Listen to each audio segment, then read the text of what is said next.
Hello hello hello, এই গরমে সবাই কেমন আছো? আশা করছি ভালো আছো, আমরাও ভালো আছি।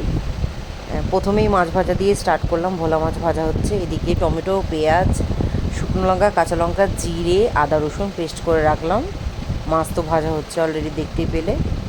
মাছ ভাজা হয়ে গেলে এবার আলু ভাজবো। আমরা বাঙালি বস, মাছে তো আলু লাগবেই। শুধু কালিয়া চলে না, একটু আলু লাগে। দেন আলু ভাজছি। আলুটা ভাজা হয়ে গেলে তারপরে মশলা কষবো আর কি। আলুটা ভাজা হয়েই এসছে।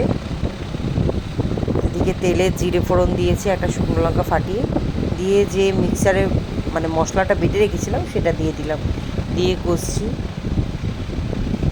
ওটা ভালো করে একটু সময় ধরে কষলে বেশ তরকারিটা আলাদাই টেস্ট হয়। সাইডে গরম জল করে রেখে দিয়েছি। কিছু ভুল ত্রুটি হলে বন্ধুরা ক্ষমা করে দিও। প্রথম প্রথম তো একটু ভুল ত্রুটি হবে, ছোট্ট বাচ্চা নিয়ে সামলে সব কাজ করা আর কি। যাই হোক, এদিকে গুঁড়ো মশলা, ধনে গুঁড়ো, জিরে গুঁড়ো আর হলুদ গুঁড়ো দিয়েছি। লঙ্কা গুঁড়ো দিইনি, কারণ কাঁচা লঙ্কা শুকনো লঙ্কা পেস্ট করেই দিয়েছি, যার জন্য লঙ্কা গুঁড়ো দিইনি আর কি।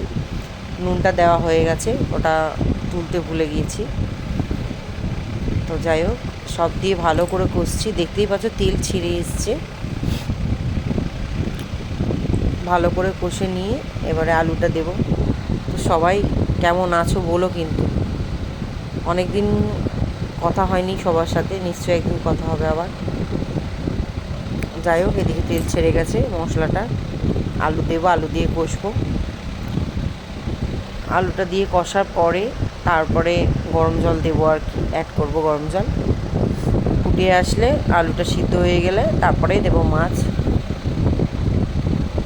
যাই হোক, আমার ভয়েস ওভার দিতে গিয়ে যদি কোনো আওয়াজে আপনাদের বিরক্ত লাগে ক্ষমা করে দেবেন, কারণ মাথার উপরে হাই স্পিড পাখা চলছে, যার কারণে আওয়াজটা অন্যরকম লাগতেই পারে। আর তাছাড়া আমার সর্দি হয়েছে, মানে একটু ঠান্ডা লেগে গেছে। দিনে 4-5 বার চান হয়ে যাচ্ছে, কী করবো, গরমে থাকতেও পারছি না।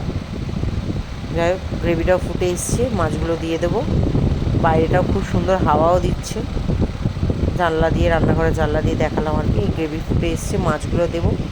তো ভিডিওটা ভালো লাগলে লাইক কমেন্ট শেয়ার করে দিও, আর সবাই আশীর্বাদ করো, পাশে থেকো। টাটা, লাভ ইউ সবাইকে। সবাই সাবধানে থেকো, ভালো থেকো। টাটা।